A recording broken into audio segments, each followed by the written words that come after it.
diagnostica hace 2 años y que en su examen del complemento sale bajo, qué sé yo. ¿Cuál es la reacción de hipersensibilidad que está asociada a ese paciente? 3 inmunocomplejos. ¿Sí? Es la que va destruyendo el riñón. ¿Sí? Bueno, dependiendo, ¿no? Porque hay enfermedades crónicas que se producen, por ejemplo, por diabetes. En este caso estamos hablando de un enfermo renal crónico que se ha producido por alguna enfermedad autoinmune. Generalmente, eso ya lo llevarán en nefro, glomerulonefritis rápidamente progresivas. ¿Sí? Y esas glomerulonefritis, ¿a qué predomino son? De formación de inmunocomplejos. ¿Sí? O el tipo 2, ¿no? Por ejemplo, les dice que es mediada por anticuerpos. Otro ejemplo, paciente de 19 años que de un momento al otro empieza a hacer anemias recurrentes, acude con el médico hematólogo, le hacen pruebas de hierro, de constantes corpusculares, tarán, y lo diagnostican con una anemia crónica. Le dan hierro para que suba su anemia y no mejora. Y de un momento a otro acude por el consultorio porque siente que está muy fatigada y no puede hacer las cosas porque en su mayoría son mujeres. Le tocan el hígado y el hígado está muy grande. En otras palabras, está diciendo es un paciente que está con anemia y está rompiendo glóbulos rojos porque el hígado y el vaso están aumentados de tamaño. ¿Sí? Sí, pero la predomina indirecta, no te olvides. La predomina indirecta. Entonces, ¿qué tipo de paciente con hipersensibilidad es? Tipo 2, porque es mediada por anticuerpos. Tiene anticuerpos que están destruyendo sus glóbulos rojos, anemias hemolíticas autoinmunes. ¿Sí? Y la medida por células o retardada, eso va a depender. Por lo general son enfermedades ocupacionales, ¿no? Esa de la retardada no está en la de la tuberculosis. Esa tuberculosis. También está en la tuberculosis, ¿sí? Pero la que generalmente les ponen en el examen es paciente que trabaja con cemento y que de un momento al otro empieza a tener lesiones en manos, ¿sí? O sea, es un obrero que trabaja con cemento y empieza a tener lesiones en manos. Dice que estuvo una semana de vacaciones sin trabajar en la constructora y se le pasaron sus síntomas. En otras palabras, es una enfermedad ocupacional, ¿cierto? Cada vez que se expone al cemento, ha hecho un tipo de hipersensibilidad que hace que se tengan las reacciones dermatológicas por el cemento. Por eso es medida por células y retardada. ¿Ok? Dermatitis alérgica de contacto. ¿Sí? Bueno, y la puse porque estamos hablando justo de esto, ¿no? De complemento, que es la inmunidad tipo 3, o reacción de hipersensibilidad tipo 3. Listo. Ahora vamos a leer este caso. ¿Ok? María José, ¿me puedes ayudar leyendo el primer párrafo? Paciente de 2 años, plenamente saludable, acude a consulta con fiebre alta, irritabilidad, estancia y necesidad de nuca por 2 días. La madre refiere que el niño tenía dificultades para alimentarse y presenta una enfermedad que comenzó con síntomas respiratorios leves en días previos. No ha sido hospitalizado antes y no tiene antecedentes de infecciones graves. Ya. Ahora, René, ¿me puedes ayudar con el segundo párrafo? En el examen físico presenta fiebre de 39 grados centígrados, signos de meningismo, fotofobia y convulsión ligera. No hay antecedentes de vacunación completa contra hemófilos influenzae tipo B HIP. Se realiza punción lumbar y en el análisis de líquidos cefalorraquídeos se observa aumento de leucocitos, neutrófilos predominantes, altísimo contenido de proteínas y bajo glucógeno, compatible con meningitis bacteriana. La tensión de Gram en el SR muestra bacterias gram negativas. ¿Hasta ahí alguien tiene un diagnóstico? Es Con una micro, infección ¿no? bacteriana. O sea, esa y con bacterias gram negativas y por la falta de vacunación esa hemófilis del tipo B. Promeningitis. Creo que eso lo podrían hacer todos, ¿no? Simplemente con leer ese caso clínico, con lo que saben de micro, es hemófilos influenza, ¿sí? Se inicia tratamiento antibiótico empírico con ceftriaxona y se realiza prueba de titulación de anticuerpos contra el hemófilus que revela niveles bajos de anticuerpos específicos. Se obtiene el resultado de hemocultivo positivo para hemófilos influenza tipo B, ¿sí? Ahora, la vacuna de la influenza tipo B, como dice ahí, es una vacuna conjugada, ¿sí? Que se coloca ¿en qué momento? No. La que se coloca cada año es contra la gripe, ¿sí? Contra la influenza, no ¿ok? 2 meses por ahí se coloca. ¿Listo? Que une el polisacárido capsular a una proteína portadora ya demostrada ser altamente efectiva en la prevención de estas infecciones al inducir una respuesta inmunitaria de células T dependientes que favorece la producción de anticuerpos de alta afinidad y memoria inmunológica. ¿Sí? ¿Ok?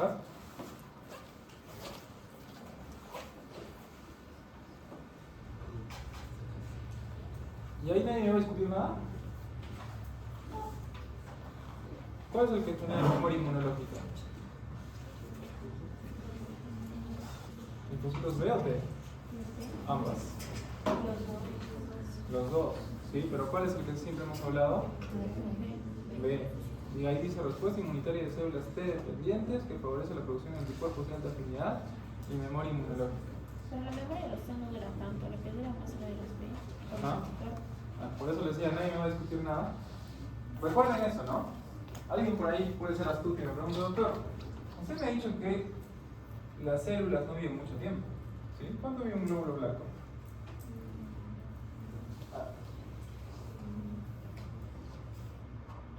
Más o menos. Glóbulo rojo fácil, ¿no? 120 días. Plaquetas fácil, 5 a 7 días. Glóbulo blanco 15, 30 días al mucho. ¿Sí? ¿Ok? Entonces, si usted está diciendo eso, quiere decir que en el momento que se genera una respuesta contra la vacuna, se activaron los linfocitos T, al final generaron la respuesta inmunológica por los B, estos generaron anticuerpos. Estos, doctor, se mueren en un ratito. ¿Sí? Y la inmunoglobulina que haya generado GM, esta podrá tal vez durar 3 meses. ¿Sí? Y esta que se genera después de los 3 meses, después de que dure un tiempo, morirá luego a los 28 días, más o menos. ¿Sí? Entonces, ¿cómo va a tener por respuesta inmunitaria si se mueren todos los que tienen que participar?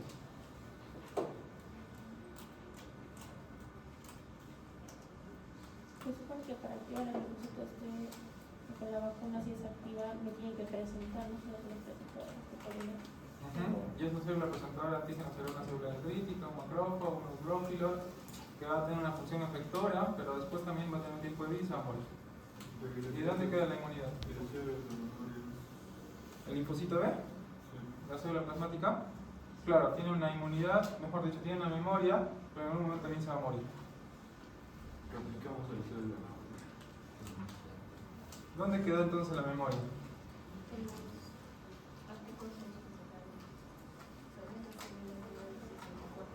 En estos. Y al final también se termina muriendo. ¿Dónde almacenan todo lo que ustedes recuerdan cuando dan un examen? En el ADN, si es que son las células, y si es que ustedes estudian algo en el cerebro, ¿cierto? ¿Sí?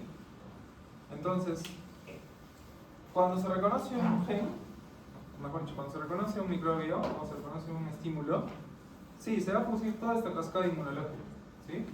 Pero probablemente la verdadera memoria viene de que cada uno de estos linfocitos que se van a producir a partir de una estirpe van generando señales de recuerdo en el ADN, ¿sí?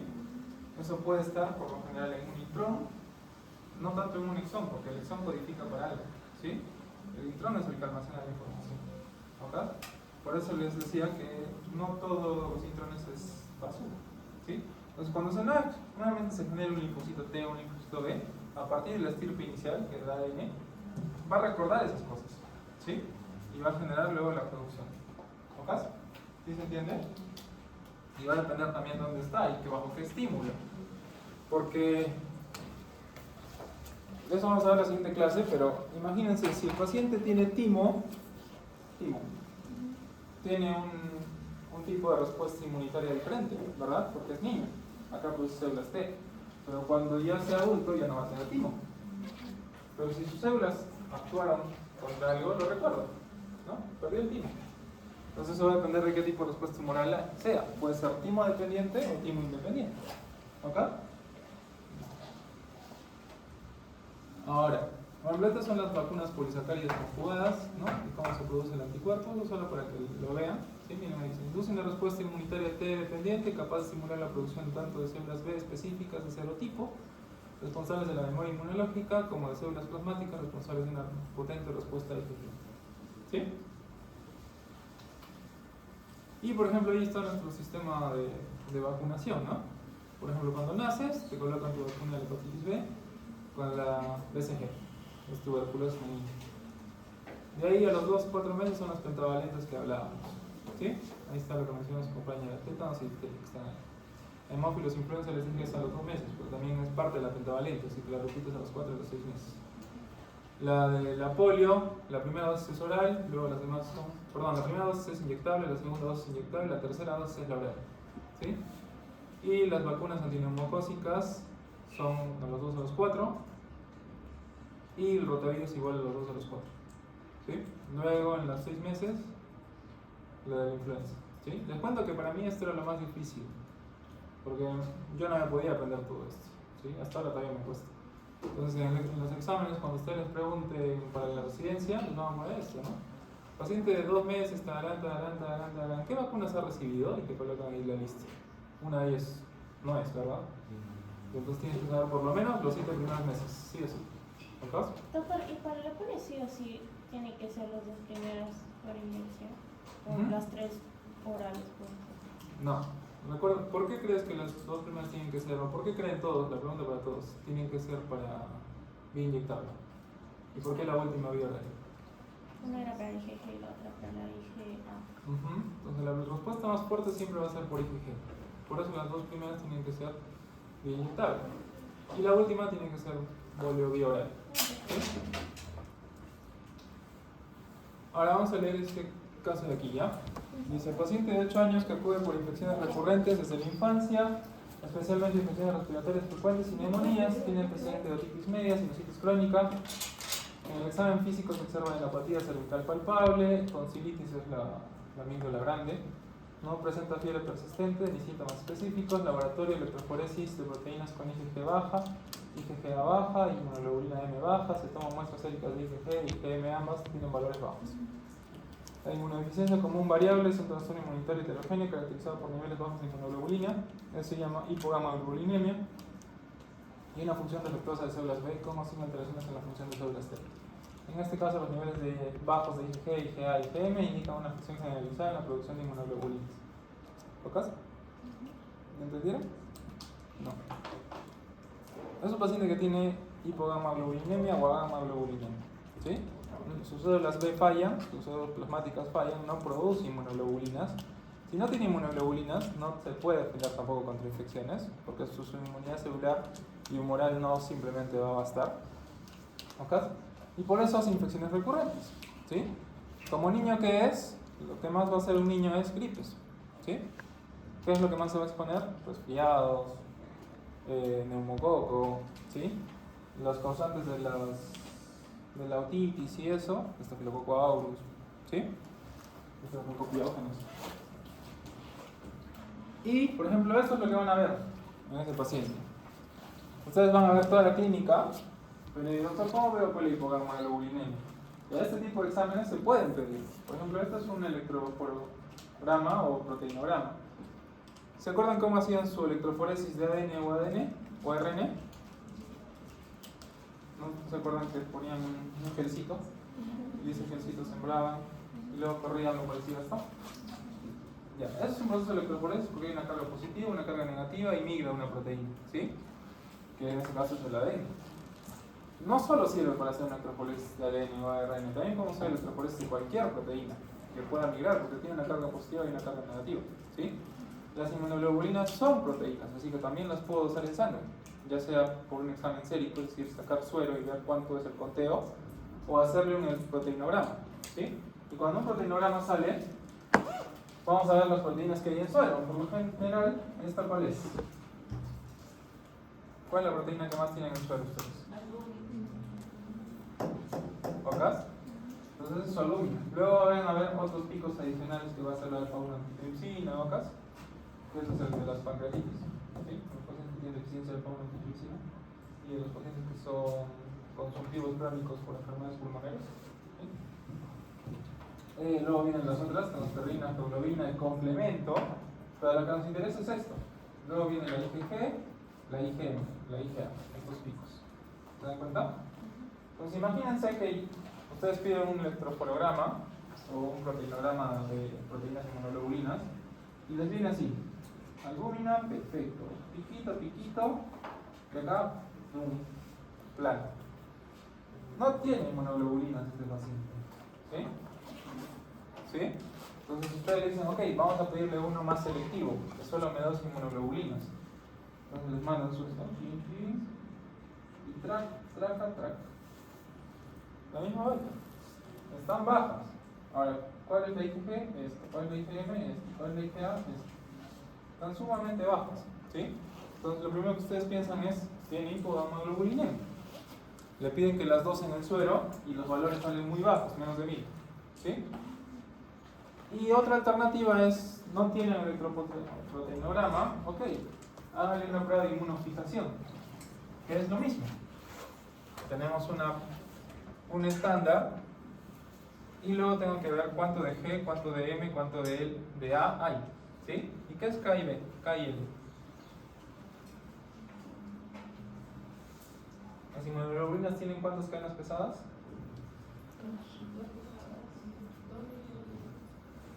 La A, la M, la G, o mejor dicho, la mu, la alfa, la delta, la epsilon, son 5, ¿sí? Y las cadenas ligeras son la kappa y la lambda, ¿sí? Esta K y L son las cadenas ligeras, kappa y lambda, ¿ok? Entonces, bueno, acá no hay problema, si se dan cuenta, ¿sí? Todo esto es normal. Pero acá sí viene el problema. ¿Hay G? No hay nada, no. Acá ha pintado por lo menos algo, acá no pinta nada, está casi nulo, ¿sí? ¿Hay M? Perdón, ¿hay M? No hay nada. Lo que sí hay es A, ¿sí? Así que esto tiene una deficiencia de G y M, ¿sí? Y bueno, kappa y lambda, la kappa va a estar un poquito más aumentada porque al haber deficiencia de cadenas pesadas aumenta la ligera, ¿sí? Entonces es otra forma de hacer un estudio de un paciente que tiene hipogamaglobulinemia. ¿Ok? Listo. Ahora vamos un pequeño par de 2 minutos para empezar con esto, aunque eso ya lo hemos visto también. Doctor, ¿qué tan malo sería que hiciera que la polio ha recibido ¿Qué? de la vacuna polio? ¿Que solo haya recibido una? No, ha recibido 3, pero las 3 se ahora. No, solo sería un dosaje de anticuerpos en sangre a ver qué tan bien vacunado estás, ¿no? Si es necesario se colocan las demás, ¿no? ¿Acá? Esa es la importancia, ¿no? De hacer el conteo de vacunación. ¿Los casos de polio en el Perú existen? No, ¿no? ¿O sí? Sí, ¿no? ¿Nunca han visto los pacientitos que caminan así? Los pacientes han tenido polio, ¿sí? Entonces, por eso cuando sean jefes de su centro de salud o estén en sus serums, traten de recomendar a las mamás que vacunen a sus hijos, ¿no? Te van a salir con lo del autismo, pero no hay estudios comprobados de eso, ¿sí? ¿Acaso? Pero no depende del lugar. No depende del lugar, no, depende de la población. Porque las personas que no se han dejado, bueno, claro, depende de la cosa, porque hay algunas que ni siquiera saben que existe la vacuna, pero las de la ciudad son las que mayormente se quejan de eso del autismo, porque hay mayor educación, bueno, no tanto educación, porque si hubiera tan buena educación no habría tan mala información, pero igual son las que ocasionan los problemas. Sí, es que hay realmente más acceso a eso, ¿no? A equipos que nos puedan buscar información un ratito, ¿no? Porque eso sí también les voy a dar a su favor. La medicina hoy en día es mucho más difícil comparada con la medicina que hacían nuestros docentes y médicos mayores, porque ahora tú puedes estar sentado en tu consultorio y va a venir un paciente que te diga: doctor, ¿sabe qué? Tengo esto. Lo he buscado en internet y dice que tengo neumonía. Así que he venido para que usted me recete mi penicilina, no sé qué, endovenosa durante 3 días. Entonces, la primera pregunta que entra a tu cabeza es: neumonía no tiene, ¿sí? Porque está caminando, está tranquilo, ¿sí? Pero está hablando. El paciente con neumonía no hace eso, ¿ok? A menos que sea un adulto mayor, podría ser, pero... 2, si está yendo contigo es porque pide tu opinión, ¿no? Pero si ya te está dando el diagnóstico desde el inicio, entonces opinión no está buscando, solo está buscando que le firmes algo para que él reciba tratamiento, ¿sí? Entonces por eso es un poquito más complicado, porque ahora los pacientes tienen acceso mucho a internet y creen todo lo que dice porque sus síntomas coinciden y ya, ¿no? Por eso les vuelvo a insistir de que nosotros somos médicos no tanto por el hecho de cuánto podemos saber, sino por cómo podemos diagnosticar, ¿sí? ¿Nos van a tocar pacientes como esos? Sí. Entonces, puede ser que él se esté equivocando porque simplemente está leyendo algo, ¿no? Lo mismo puedo hacer yo, pongo los síntomas a ChatGPT y ChatGPT me va a decir un diagnóstico. Pero al final y al cabo, cómo lo interpretamos es dependiendo de cómo hacemos el examen clínico, ¿no? Cómo lo sientes en la camilla, le pongas el estetoscopio en los pulmones, se escucha si de verdad hay estertores como para pensar en neumonía, que le pidas un examen de sangre que vaya de acuerdo a lo que tú estás pensando y corrobore si realmente cumple o no cumple criterios. ¿Ok? Entonces somos médicos por eso, porque sentamos al paciente en la camilla, lo escuchamos, hacemos el examen físico, ¿no? Por eso es importante la semiología cuando lleven eso. Y otro punto importante es cómo ustedes indican su tratamiento, ¿no? Lo que sí van a tener muchas dificultades, porque eso no lo van a aprender ustedes, ningún médico sale haciendo eso, es con los fármacos. Porque a ustedes les van a enseñar los fármacos comunes, ¿no? Es decir, nombres genéricos, paracetamol, ibuprofeno, amoxicilina, ¿sí? Y cuando ustedes lleguen a su serum, el primer paciente que llegue les va a decir: doctor, estoy tomando, cefabroncol o avebroncol, exacto, puro nombre comercial. Aparte soy diabético, me están dando Saxenda. Para mi colesterol estoy tomando Lipitor, ¿sí? Entonces ustedes lo primero que van a hacer es un ratito ya. Ya, Lipitor es atorvastatina, Saxenda es un inhibidor GP2B y ya, pues recién se van a orientar, ¿no? Pero es que es la verdad, o sea, cuando ustedes aprenden fármaco tienen que aprender lo básico, ya después aprenderán los comerciales, ¿sí? Y lo que sí tienen que aprender por lo menos es en qué dosis y en qué modificación, en qué presentación viene, porque eso lo notamos generalmente en el internado, cuando a veces viene el interno de medicina, que pueden ser ustedes, y nos dice: doctor, ¿sabe qué? Le he indicado diclofenaco vía endovenosa. El diclofenaco solo es vía oral y vía intramuscular, así que el primero que te va a reclamar es la enfermera, ¿no? Doctor, ¿sabe qué? Su internista me ha dicho que le ponga diclofenaco endovenoso, pero no he hecho nada, ¿no? Porque obviamente está mal, ¿sí? Entonces, eso también, ¿por qué vía se tiene que colocar? ¿Sí? ¿Ok? Ese error lo he cometido yo, lo van a cometer ustedes, obvio es propio, ¿no? Porque no sabemos. Listo. Ahora, vamos a ver esta parte rápida que ya no hemos visto, la diferenciación de células CD8. Ya lo hemos visto, ¿cierto? Las CD8 funcionan como citotóxicos, una forma de actuar como citotóxicos es liberar gránulos, que son los que he mencionado, ¿no? Producen perforinas, las enzimas para destruir células infectadas, tumorales, X. Los vírgenes no matan, eso no se olviden. Los linfocitos T vírgenes no matan. Los que matan son los que se diferencian en efectores. ¿Sí? Esto solo lo reconocen en antígeno. La señal puede depender del complejo de histocompatibilidad tipo 1, que son CD8. ¿Sí? La señal tiene que ser de estimulación, es decir, activa una coestimulación por B7, o en otras palabras CD28. ¿Sí? Y eso activa las proteínas CD40 ligando y CD40 receptor para generar la activación del B7 y generar la respuesta inflamatoria, ¿no? Y la señal 3 va a depender de qué tipo de citoquinas genere, porque en su mayoría son inflamatorias todas, ¿no? Interferón, interleucina 2, 12, interleucina 15. ¿Sí? ¿Ok? Y las proteínas STAT. ¿Se acuerdan cuál es la única de estos factores que inhibe de las vías? No se olviden de Daddy Yankee, el gato. ¿Sí? ¿Ok? Bueno, esto es a nivel del ganglio linfático, todo lo que les he explicado, ¿no? Los linfocitos T vírgenes, los que se diferencian a efectores y más. Los que generan inhibición son los CTLA4, ¿sí?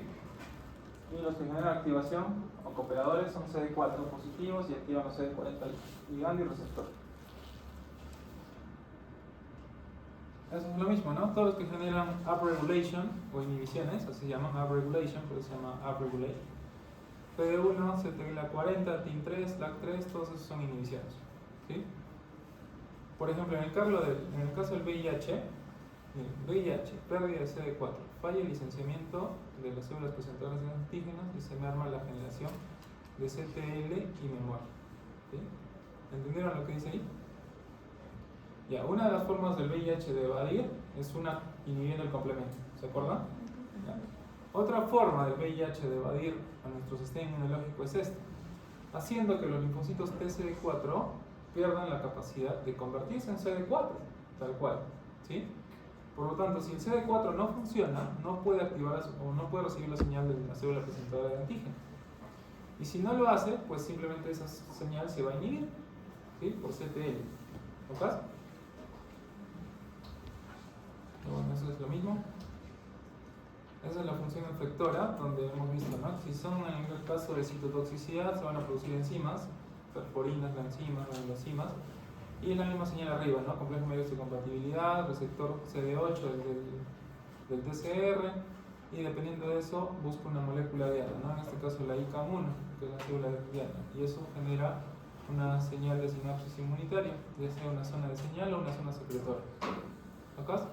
Para que luego se active un coestímulo con B8, B7, B7 y CD28 y luego genere una activación. ¿Sí? También puede activar la vía alterna del FAS ligando, pero si activa la vía del FAS ligando no se olvide que es apoptótica, así que activa caspases. ¿Sí? Si genera inhibiciones puede ser por KIR y si genera activaciones puede ser por NKG2B, que son de las células natural killer. ¿Sí? Ahí más. Lo mismo, la proteína ligadora ICAM1 y toda la respuesta efectora. Las citoquinas, por ejemplo, en este caso, si es interleucina 17, esta fue pregunta de examen, creo, del banco que les he puesto. Siempre es para psoriasis. ¿Sí? Interleucina 17, que es luciactiva, generalmente si queda luego en una enfermedad inmunológica es psoriasis. ¿Sí? ¿De ahí qué? Esto sí es importante. Vamos a centrarnos aquí ya, antes de pasar a esto. Inmunopatología, el daño tisular puede ser por la respuesta del hospedador. Hepatitis B, hepatitis C, también gripe, ya eso no hay problema. Cáncer, trasplantes, autoinmunidad, CTL son efectores claves en inmunidad tumoral, rechazo de injertos y algunas autoinmunidades, eso lo vamos a explicar. Y el síndrome de activación macrofágica, que es el LH, se da por mutaciones a nivel de las enzimas que producen fagocitosis, que pueden ser percolinas, exocitosis y más. ¿Sí? Voy a ir por allá. Ya han llevado su práctica de citotoxicidad del complemento por compatibilidad en un trasplante de órgano. Ya. ¿Cuántos son las coincidencias que debe dar en el proceso de histocompatibilidad? 6. ¿Cuáles serán? Los genes.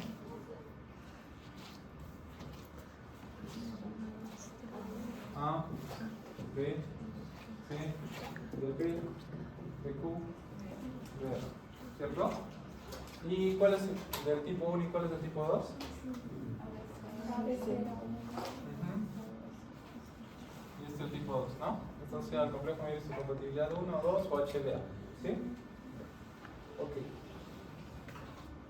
Entonces, miren. Acá dice cáncer, trasplantes, autoinmunidad, CTL son factores clave en inmunidad tumoral y rechazo de injertos. ¿Cuál es el de todos nuestros leucocitos y injertos? ¿Cuál de todos nuestros leucocitos? ¿Cuál es el leucocito encargado del rechazo y preagudo de trasplante? Exacto, los linfocitos. ¿Sí? Los linfocitos son los encargados que se produzca un rechazo al trasplante. ¿Sí? Porque son los que activan la enfermedad de injerto aguda contra el hueso. ¿Ok? ¿Cómo se hace la prueba de citotoxicidad de complemento? Se agarra el suelo del paciente y los linfocitos de la conducta. Exacto.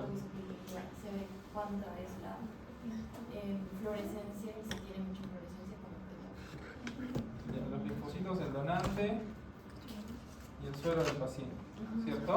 ¿Cómo van a reaccionar? va a salir el complemento. No, en la primera prueba se usaba complemento con esto, pero en la segunda prueba estándar no se usaba. Creo que solo era el suero del paciente con algo así. Con los linfocitos. Ajá.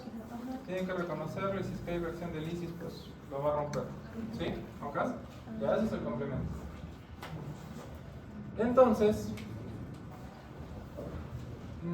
¿dónde viene lo que quería explicarles? Es, ¿el mejor donante cuál es? Los hermanos. El hermano, porque tiene los genes del papá y de la mamá. ¿Sí? Si somos más específicos entre hermanos, ¿cuáles son los hermanos más? Mellizos y gemelos. Los gemelos idénticos, sí o sí. ¿Ya?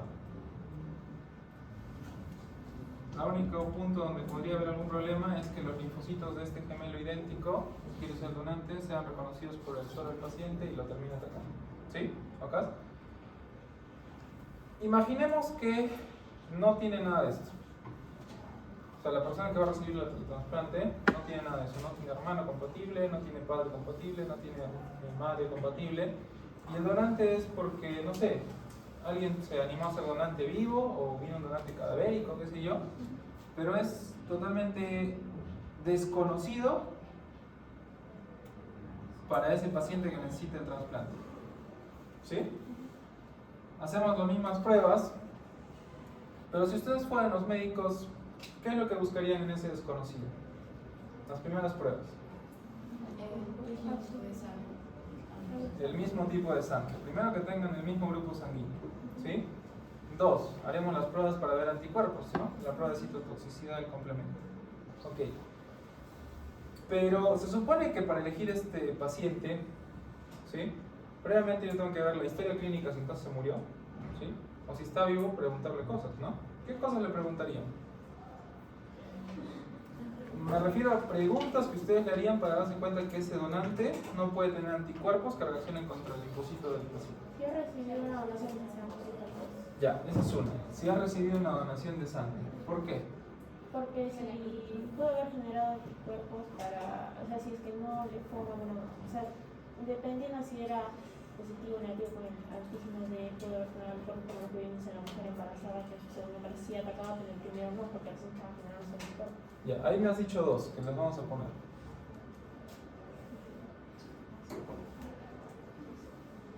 Son dos criterios que sí o sí... Bueno, embarazos, ¿ya? Número de embarazos. Son dos criterios que le preguntaríamos al donante.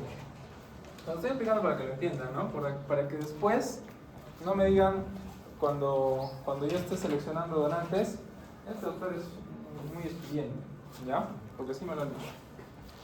1.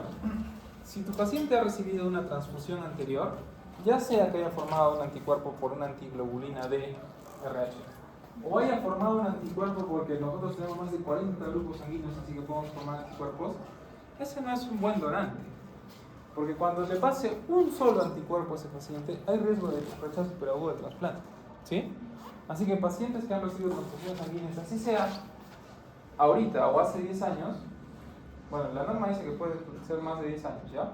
Pero si es que ha pasado una sola transfusión, no es el mejor donante. Imagínense perder ese órgano simplemente porque seleccionamos mal el donante. Entonces no es. ¿Sí? Tus transfusiones saca al donante como probable donador. ¿Sí? Acá es donde me dicen que soy muy excluyente.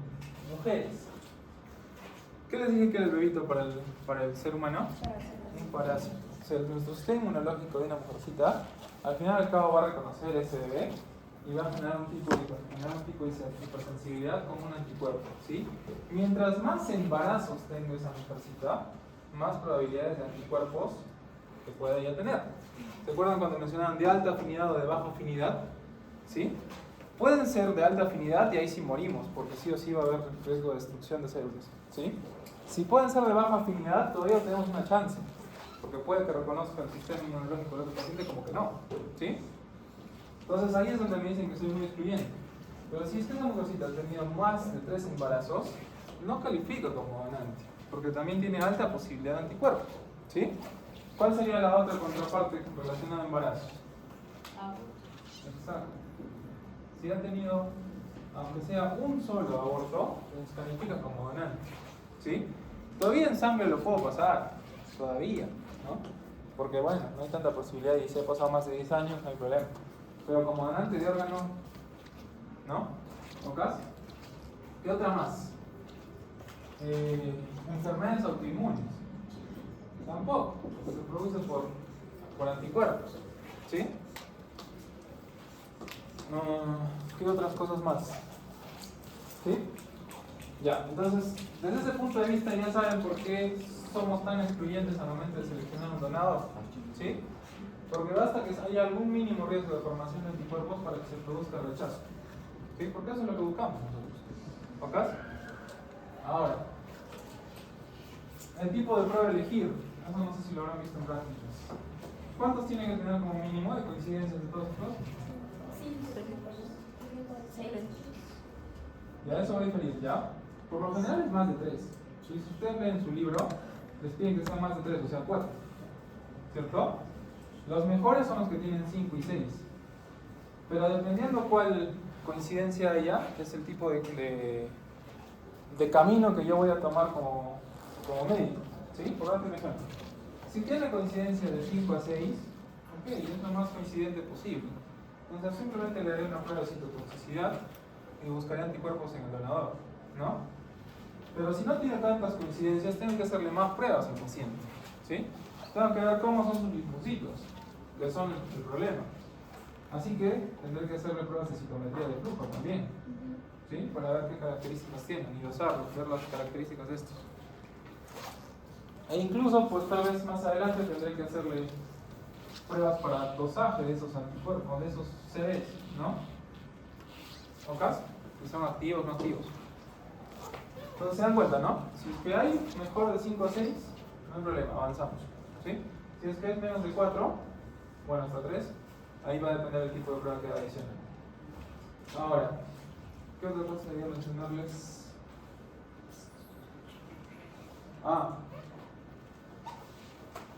Cuando yo les transfundo, acá me voy a salir un chiqui detalle. Cuando yo les transfundo sangre a un paciente, les transfundo glóbulos rojos, ¿verdad? ¿A esa sangre le he quitado los leucocitos? ¿No? Sí. Se los he quitado. Bueno, eso no creo que sepan, pero cuando yo saco sangre a ustedes, digamos, en una donación, ustedes solo donan sangre total, ¿sí? De ahí yo puedo sacar plaquetas simples, plasma y glóbulos rojos, ¿sí? Por eso dicen que cuando tú donas puedes salvar hasta 3 vidas, porque de ahí saco 3 componentes. ¿Ok? Pero de estos glóbulos rojos, nosotros hacemos un proceso de filtración. Bueno, leucorreducción se llama, leucodepresión. Sí o sí tengo que sacarle los glóbulos blancos en una máquina, ¿sí?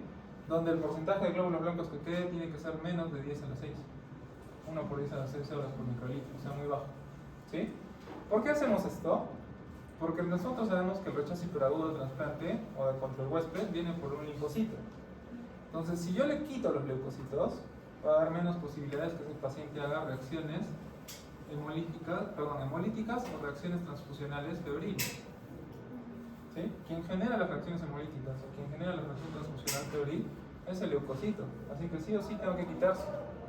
¿Ok? E incluso, pacientes como estos, que van a ser sometidos, digamos, a un trasplante, este pacientito, dependiendo de qué le vaya a pasar en la cirugía, puede requerir también una transfusión. Imagínense que están trasplantando el riñón, tienen que unir la arteria renal a la vena renal del nuevo órgano, ¿sí? Si falla algo y se empieza a desangrar, me van a pedir sangre para ese paciente, ¿sí? Entonces, ¿cuál es la mejor sangre? Una que tenga muy pocos leucocitos, porque basta que pase uno para que lo rechace, ¿sí? O, lo que nosotros hacemos es agarrar esa sangre que le hemos leucodepletado y para tratar de que ya no se haya esa mínima posibilidad de 10 a las 6 leucocitos por micro, o sea, ya bajarle la mayor parte y morir todos los linfocitos, lo irradiamos. Así como irradian con medicina nuclear, con centigrays, irradiamos esa unidad de sangre.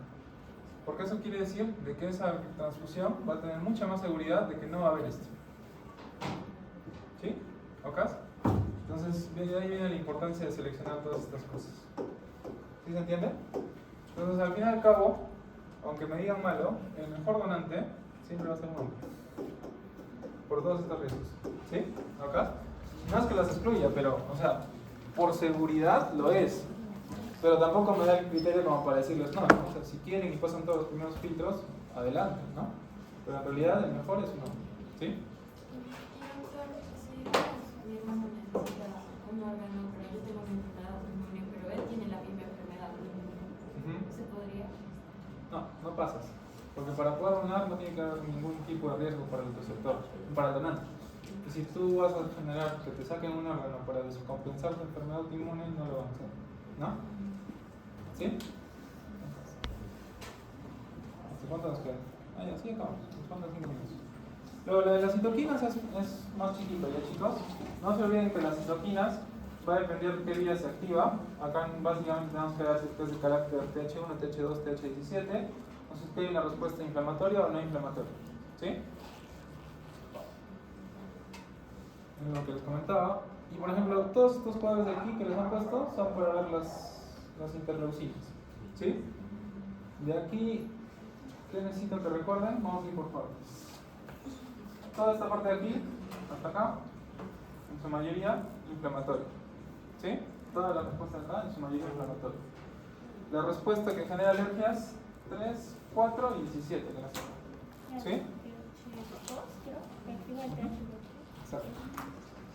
Después, la respuesta antiinflamatoria, 13, 15, ¿sí? Antiinflamatoria.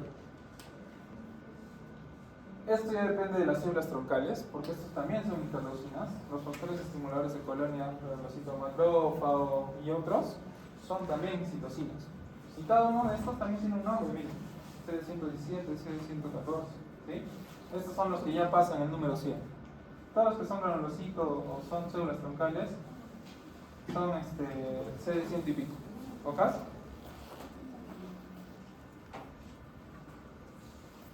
Y finalmente, todos los que son en su mayoría respuesta a TH1 o intracelular o viral, interferones. ¿Sí? Y acá obviamente interferón gamma y las interleucinas por respuestas antiinflamatorias, ¿cierto?